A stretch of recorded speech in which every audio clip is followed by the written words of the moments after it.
Ervin Saliani zhvilloi një takim në Korçë, të cilin e quajti entuziast dhe madhështor, në një sallë me rreth 150 vet, por në fakt, më shumë se sa madhështore, ajo ishte një sallë e braktisjes. Në qarkun e Korçës, ku ka rreth 130.000 votues, Ervin Saliani mblodhi nja 200 vet, disa të çuar me furgonat nga Bledioni në Devoll, të tjerët nga Fideli, nga Radaneci, edhe ca të tjerë nga Ledina. Por më e bukura është se as Fidel Kreka, që është deputet dhe produkt direkt i Salianit, apo Ledina Alolli, e cila është rikthim dhe produkt direkt i Ervin Salianit, apo dhe Bledion Albati, që është sponsorizuar fort nga Ervin Saliani, nuk shkuan në takimin e zhvilluar në sallën e Kinema Majestic. Pse u fshehen kur çuan njerëzit? Kanë bërë telefonata, ju kanë thënë shkoni, merrni pjesë në takim, nuk ka asgjë të keqe, ndërkohë që zyrtarisht kishin kërkuar që ai të braktisej. Pse deputetet e PD-s të Korçës nuk patën kurajën të dilnin atje përpara dhe të shkonin në takim? Pse e braktisën takimin? Megjithse Bledioni një herë ka qenë me Lulin, pastaj me Saliun, Ledina me Saliun, me Lulin, tani prap me Saliun. Kështu bëjnë këta deputetet e Korçës, si Ervin Saliani, produkti Lulit,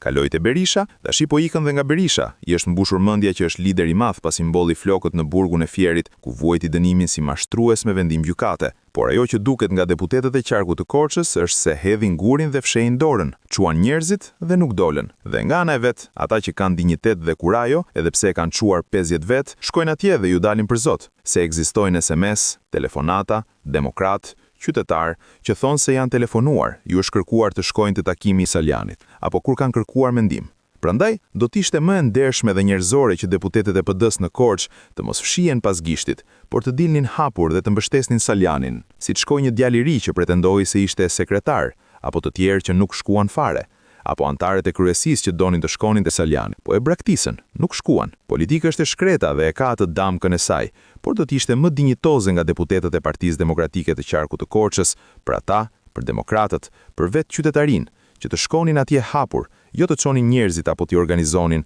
dhe të thoshin më pas, ne nuk e dim, po e mbështesim vetë, se ne nuk kemi dorë, kur në fakt ishin ata që kishin urdhëruar dhe organizuar.